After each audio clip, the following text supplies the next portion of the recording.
모래가 촉감이 싫어가지고 모래밭에 안 들어가려고 하는데 해변에 놀러 왔는데 왜 안 들어가 이러면서 이렇게 그렇죠. 바로 넣어버린다든지. 그 아빠들이 또 아들이 그러면 네. 얘가 어떻게 이제 살아가려고 그래 또 이러면서 군대도 가야 되는데 이러면서 강하게. 네. 바로. 나는 정말 누가 연구소. 안녕하세요. 육아연구소 구독자 여러분 반갑습니다. 저희가 드디어 시즌2를 시작하게 됐는데요. 시즌2에도 저희 육아메이트 오영경 박사님과 함께하게 됐습니다. 와, 안녕하세요. 반갑습니다. 네. 오늘 저희가 시즌2를 시작하면서 첫 번째 에피소드부터 아주 중요한 주제를 가지고 왔는데요. 바로 예민함입니다. 특히나 오늘은 어떻게 하면 이 예민함을 강점으로 장점으로 살릴 수 있을까? 이거에 대한 이야기를 나눠보려고 해요. 우리가 예민함이라고 할 때 조금 애매모호한 부분도 있는 것 같아요. 어떤 아이를 예민하다라고 하나요? 예민하다는 기준이 굉장히 좀 다양한 것 같아요. 네. 그래서 예민함의 구성 요소를 보면은 이제 리듬성, 그러니까 아이가 먹고 자고 하는 규칙적인 부분에 있어서 불규칙적이면 부모님들이 이제 예민하다고 느껴서 네. 보통은 이제 아이들이 아기 때, 신생아 때 이 네. 리듬성이 불규칙한 아이들을 예민하다라고 이야기를 네. 하죠. 그리고 그런 부분, 그다음에 환경에서 아이들이 좀 예민한 부분은 낯가림이 있거나 그러니까 새로운 환경에서 접근하려고 하느냐 또는 새로운 게 주어지면 회피하려고 하느냐. 자, 아이들이 어릴수록 이 리듬성이 불규칙적이면 더 예민하다고 부모님들이 느끼죠. 네. 예, 그래서 이런 게 규칙적인 아이들은 부모님들이 순한 줄 알다가 갑자기 이제 사회생활을 시작하면서 이 아이들이 좀 회피적인 모습을 보이거나 네네. 하면서 기질이 바뀌었다. 네. 순한 아이였는데 얘가 우리 아이가 어릴 땐 달라졌다. 안 그랬는데. 예. 근데 그게 아니라 그 기질적인 요인을 하위 요소를 어떤 부분을 보느냐에 따라서 그 예민함의 특성이 달라지는 거고, 특히 이제 부모님들이 또 많이 예민하다고 느끼는 게 그 반응력치라고 해서 네. 어떤 자극이 주어졌을 때 그것을 느끼는 정도가 네. 낮을수록 예민하다고 해요. 네. 그러니까 예를 들어서 우리가 스피커 소리가 10 정도 돼야지 깜짝이야 이렇게 느낀다면 네. 반응력치가 낮다는 거는 한 3 정도만 주어져도 시끄러워 이렇게 느끼는 거죠. 네. 그러니까 자극이 조금만 주어져도 굉장히 크게 느끼는 아이들을 네. 예민하다고 이야기를 네. 하죠. 이게 모든 감각에 있어서. 네네. 그럼 예민한 아이들은 어떤 특성을 좀 갖고 있나요? 그러니까 불편함을 좀 크게 느낀다라고 네, 보시면 네. 될 것 같아요. 불편함이 긴장된 모습으로 나타나는 아이도 있고 불편하니까 공격적으로 보이는 아이도 있고, 그러니까 이게 문제 행동처럼 많이 부모님들이 보이죠. 네. 예, 이게 사실은 아이가 기질적으로 불편해서 나오는 모습인데 이거를 어떤 아이의 기질적인 특성으로 보기보다는 그냥 문제 행동으로 보는 경우들이 많은 것 같아요. 네. 근데 얘기하신 것처럼 신생아 때건 아니면 아이가 사회생활을 시작하는 때건 아이가 예민해서 어떤 불편한 반응들을 보이는 게 부모 입장에선 사실 키우기가 쉽지 않은 것 같아요. 그렇죠. 예. 그럼 예민함을 키우는 부모의 행동 어떤 게 있을까요? 좀 이런 점은 안 하는 게 좋겠다. 우선은 좀 예민한 아이를 키우다 보면 의식주 해결이 좀 집중되잖아요. 영유아기 때는. 그쵸. 그러다 네. 보니까 부모님이 하나하나 다 해줘야 되니까 다 불편하다고 부모님들이 느끼시는 것 같아요. 힘들죠. 네. 힘들어서 이런 영상도 찾아보게 되는 것 같아요, 맞아요. 결국에. 네, 우리 다 예민한 아이를 좀 키우고 있잖아요. 네. 네, 그래서 많이들 이제 찾아보고 공부도 하실 텐데 두 가지로 양분됩니다. 기질은 가지고 태어나는 거기 때문에 존중해야 된다라고 이야기 들어보셨을 거고요. 또 하나는 너무 이렇게 오냐오냐 해주고 받아주다 보면은 아이가 더 까다로워지니까 안 된다라는 얘기도 들어보셨을 텐데 둘 다 안 됩니다.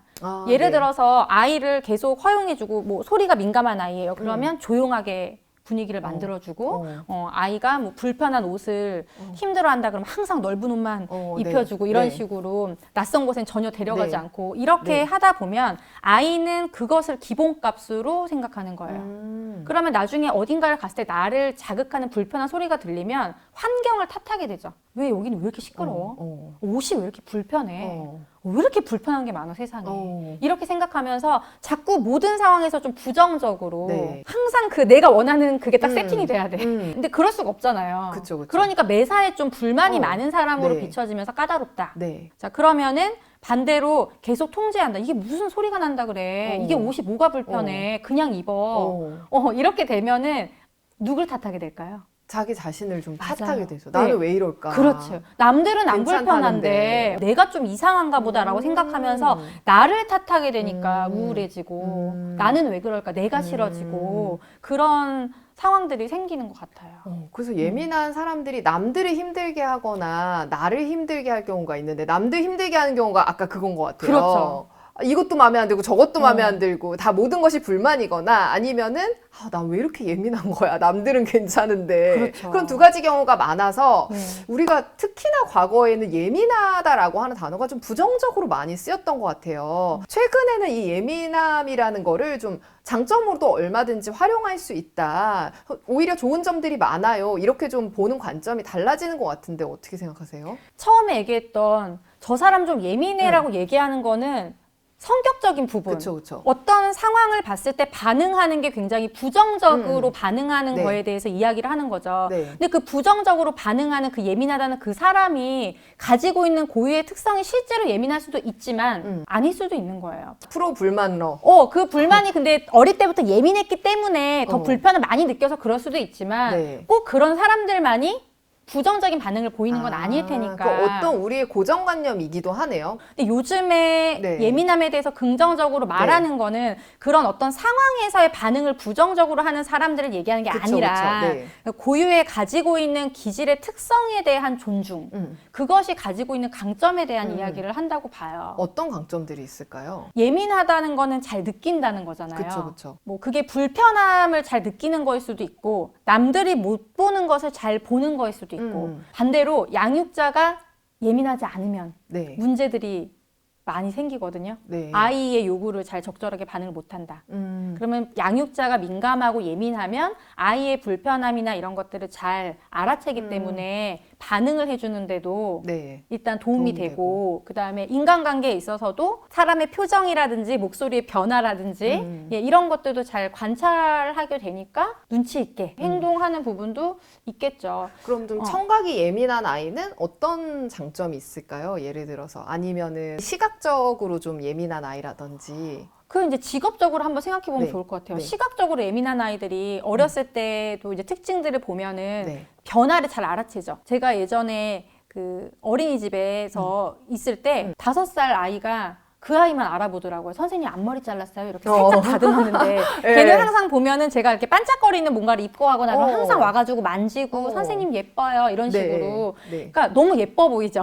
이 아이는 잘 알아채고 그런 것들을 반응을 보여주니까 상대방한테도 좀 호감으로 느껴지기도 하고 이 아이가 직업적으로 봤을 때는 어떤 걸 할 때 유리할까요? 뭐 어떤 직업이든 다 좀 유리한 측면이 있을 것 같은데요. 아, 그래요? 왜냐면 남들 상대할 때 이렇게 좀 칭찬을 할 수도 있고 뭐 당연히 미술이나 이런 거 할 때는 이렇게 눈이 빨라서 감각이 좋을 것 같기도 하고 그렇죠. 뭐 회계 일을 하더라도 숫자도 잘 볼 것 같고 오타 잘 짜자네. 오타 잘 걸러내고 뭐 뭐든지 잘할 것 같은 그런 느낌이 남의 애라서 그런가 걱정은 덜하고 장점이 많이 보이는 것 같은데요. 그러니까 우리 아이 같은 경우는 모든 감각이 다 예민한데 이제 소리가 특히 네. 민감하거든요. 그러니까 목소리의 변화를 잘 알아채니까 반 아이들이나 선생님의 특징들을 살려서 성대모사를 그렇게 잘해요. 네. 예, 그리고 노래를 부를 때도 굉장히 노래도 잘하고. 예, 정확하고 청각이 예민하면 외국어도 되게 잘 금방금방 따라하지 않아요? 그런 부분들도 있는 것 발음 같아요. 같은 것도 소리를. 확실히 소리를 잘 듣는 애들이 발음이 좋더라고요. 영어 그렇죠. 발음 같은 것도. 단점도 많지만, 단점도 많지만. 단점은 이미 잘 알고 계실 것 같고 장점을 이렇게 얘기하다 보니까 장점이 굉장히 많네요. 근데 우리가 이제 만들어주고 싶은 거는 어쨌든 아이가 난 예민해서 너무 힘들어. 혹은 난 예민한 내 성격이 너무 별로야가 아니라 이런 방금 이야기한 장점들을 좀 키워나가는 그런 아이로 만들고 싶은 거잖아요. 그럴 때 우리가 좀 무심코 하는 말 중에 아이가 자기 예민함을 부정적으로 느끼게 하는 말 어떤 게 있을까요? 우선은 이렇게 부모님들이 아이가 불편함을 느끼는 건 아이 탓이 아니라는 거를 알아야 됩니다. 네. 네, 내가 불편하다는데 네. 부모님이 아니라고 얘기를 하면 아이는 너무 답답하거든요. 그러니까 아이가 이런 게 불편해라고 하는데 부모님이 그 정도는 불편한 것도 아니야. 그냥 해. 그렇게 얘기할 때요. 그렇죠. 뭐 예를 들면은 낯선 곳에 가서 아이가 긴장하고 있는데 친구들은 다 노는데 여기가 너 저번에 왔던 데잖아. 아니 와봤어도 내가 지금 놀기 싫고 내가 불편한 거고 느끼는 게 다 다르다는 거예요. 그러니까 엄마의 기준으로 재단할 때 맞아요. 예. 그러니까 엄마는 아이가 아니잖아요. 음. 네, 그래서 그걸 좀 조심을 해야 되고 네. 두 번째로 이제 네. 비교하는 거. 다른 아이들은 어. 다 똑같이 스타킹 신고 가는데 어. 왜 너만 답답하다고 하니? 아, 근데 이거는 정말 부모의 솔직한 표현이기도 해. 약간 그런 거 있잖아요. 아, 동생은 잘 먹는데, 동생은 야채 잘 먹는데 좀 하나만 먹어봐. 나도 네. 모르게 하게 되는 말 같아요. 네, 그 우리가 완전히 네. 없앨 순 없지만 이게 비교하는 말을 특히나 기질이 예민한 아이들한테는 많이 나오게 되거든요. 네, 네, 그러니까 네. 우리가 최대한 네. 하지 않도록 조심을 해야 되겠죠. 또 어떤 게 있나요? 이런저런 이유로 그것을 억지로 시키지 않는 거. 아, 그냥 이렇게 해. 이렇게 상황에 몰아넣는 건가요? 그렇죠. 만약에 예를 들어서 아이는 뭐 양치를 하는데 얘는 보니까 되게 민감한 거예요. 그래서 조금만 해도 아프다 그러고 살살 하는데도 뭐 피났다 그러고 이러는데 그냥 그것을 강행한다든지 어. 옷이 불편하다고 하는데 그냥 입어 이러면서 입힌다든지. 막 이런 애도 있잖아요. 모래가 촉감이 싫어가지고 모래밭에 안 들어가려고 하는데 해변에 놀러 왔는데 왜 안 들어가 이러면서 이렇게 그렇죠. 바로 넣어버린다든지. 그 아빠들이 또 아들이 그러면 네. 얘가 어떻게 이제 살아가려고 그래 이러면서 군대도 가야 되는데 이러면서 강하게. 네. 바로. 아니 근데 저도 수영장에 응. 물이 무서워서 못 들어갔는데 유치원 때 선생님이 저를 그 수영장 물에다가 밀어가지고 그때부터 지금까지 제가 수영을 못 하잖아요. 너무 이게 충격요법이죠, 약간. 나는 그렇죠. 그게 무서운데 준비가 안 됐는데 나를 몰아넣으니까. 무서운 것도 그렇지만 불편한 거는 괜찮을 거라고 생각을 하시는데 아, 예를 그것도 들어서 문제구나. 꽉 끼는 옷을 입고 네. 계속 방송을 해야 된다고 네. 어떨 것 같아요? 힘들죠. 네, 힘들죠. 근데 그거를 엄마가 계속 하라고 해. 괜찮은 거라고. 그렇죠. 계속 하라 그래. 그리고 이게 오늘로써 끝날 것 같지가 않아. 내일도 모레도 계속 될 것 같아. 이러면 그것을 받아들여도 그 불편함을 아이가 계속 속으로 사귀게 되는 네. 것이고. 그러면 거꾸로 아이가 나의 이런 예민함을 좀 장점으로 생각할 수 있는 그런 부모의 태도도 있을까요? 그러기 위해서는 일단 첫 번째는 관찰인 것 같아요. 모든 육아의 해결의 시작은 이제 관찰인데 우리 아이의 장점이 뭐가 있는지를 자꾸 찾아내야 됩니다. 왜냐하면 찾아내려고 노력하지 않으면 안 보여요. 얘네들이 하루 종일 칭얼거리고 불편한 게 너무 많은 애들이라서 우리가 의식적으로 이 아이가 무엇을 잘하고 이런 기질적인 특성들이 어떤 장점을 가지고 있는지도 좀 공부해서 네. 예, 이런 것들을 자꾸 발견해서 얘기해 주는 것도 필요할 것 같아요. 네. 그러니까 결국에는 이 불편함이 사라지는 건 아니거든요. 네. 가끔 부모님들이 5살쯤 되면 괜찮지 않을까요? 뭐 학교 맞아요. 들어가면 괜찮지 않을까요? 네. 하는데 없어지지 않는데 부모님이 자꾸 그런 기대를 하는 것도 결국에는 부정적인 피드백을 계속 아이한테 몇 살까지 이럴 거야. 너 지금 네가 학교 갔는데 이런 식으로 또 자꾸 부정적으로 하게 되니까 일단 그 마음을 내려놓고 예, 우리 아이의 불편함이 사라지지 않는다 인정하고 그러면 그 불편함을 어떻게 좀 편안하게 내가 적응할 것인가를 자꾸 도와주는 대안을 많이 함께 찾는 게 필요할 것 같아요. 네. 이 모든 것의 기본이 뭐냐면 아이가 자기를 이해하는 능력을 높여주는 거예요. 네. 자기 이해 지능이라고 하거든요. 네, 네. 그러면 나는 어떤 상황에서 많이 불편함을 느끼는가? 나는 특히 어떤 부분이 민감한가? 난 어떤 걸 싫어하고 어떤 네. 자극을 좋아하는가? 네. 뭐 배고플 때 특히 짜증이 많이 나는가? 이런 부분들을 결국 관찰해서 아이한테 많이 알려주는 거예요. 그래야 아이들이 미리 준비할 수 있잖아요. 그러네요. 아무래도 아이보다는 어른들이 그런 거를 발견하기가 쉬우니까 그렇죠. 그거를 좀 아이들한테 많이 이야기해주면 네. 아이가 점점 커가면서 그런 상황들에 조금 자기 컨트롤 할 수 있는 능력이 높아지겠네요. 그렇죠. 저희 아이 같은 경우는 워낙 이제 불편한 게 많아서 짜증이 많아요. 그러니까 네. 갑자기 뭔가 자극이 주어졌을 때 확 그 부정적인 반응이 많이 이제 네. 표출이 되는데 다른 부분들은 제가 관찰을 하고 잘 알고 있어서 그래도 어떻게 키워왔는데 어느 순간 아이가 저녁 시간만 되면은 짜증이 심해지는 거예요. 네. 그래서 처음에 몰랐어요. 네. 근데 관찰이 필요하다 그랬죠. 관찰하다 보니까 얘가 밥 먹기 직전에 좀 많이 짜증이 나고 네. 이제 좀 크다 보니까 밥 시간이 좀 늦어져도 제가 좀 편안하게 네. 뒀었던 경우들이 있는 거예요. 배고파도 좀 어때? 약간 이런 생각이 들어서. 네. 그래서 한번 밥을 먹이고 짜증이 줄어드는지 봤더니 그게 너무 정확한 거야. 아, 진짜요? 그래서 8살이 된 지금은 그렇게 얘기해. 아까 있잖아. 혹시 그렇게 짜증났던 거 배고파서 그런 거 같지 않아? 그랬더니 조금 그런 거 같아요. 이렇게 얘기하고 어쩔 때는 짜증내는 부분에 대해서 저도 막 짜증날 때 있잖아요. 네. 얘기를 하면은 나 지금 배고파서 그런 건데 이제 이렇게 얘기하기도 네. 하더라고요. 네네네. 그런 게 그 짜증의 표현이 잘못이 아니라 그 상황에서 내가 나를 이해하고 표현할 수 있는 게 좀 중요한 것 같아요. 네네. 그럼 밥을 먹으면 되잖아요. 빨리. 네, 그렇죠. 그럼 원인이 해결되니까. 네.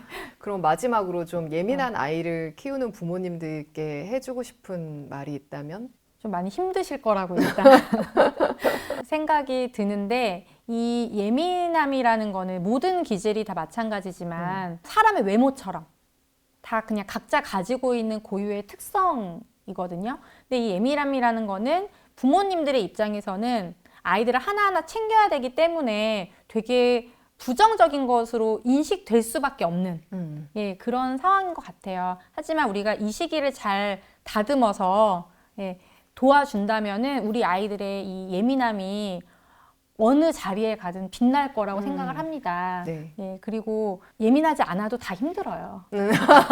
어떤 의미에서건. 그렇죠. 육아라는 게 쉽지 않기 때문에 네. 그 어떤 탓을 우리 아이가 기질이 예민해서 내가 이렇게 힘들다고 생각이 들면 바꿀 수 없는 건데 너무 좀 절망적이잖아요. 그래서 그 아이의 기질을 탓하기보다는 그럼 이것을 어떻게 편안하게 우리가 도와줄 것이냐 이런 관점에서 자꾸 관찰하고 대안을 만들어주는 이런 연습들을 해 나가다 보면 우리 아이들도 스스로 다 이렇게 적응을 합니다. 네, 또 그렇게 좀 도와주시면 좋을 것 같아요. 네. 네. 오늘 오영경 박사님과 함께 예민함이라는 주제를 가지고 이야기를 나눠봤는데요. 오늘 영상에 대한 댓글도 많이 남겨주시면 좋을 것 같고요. 또 앞으로 저희 육아연구소 시즌2에서 이런 내용들 알고 싶어야 하는 부분들도 댓글로 많이 남겨주시면 감사하겠습니다. 고맙습니다.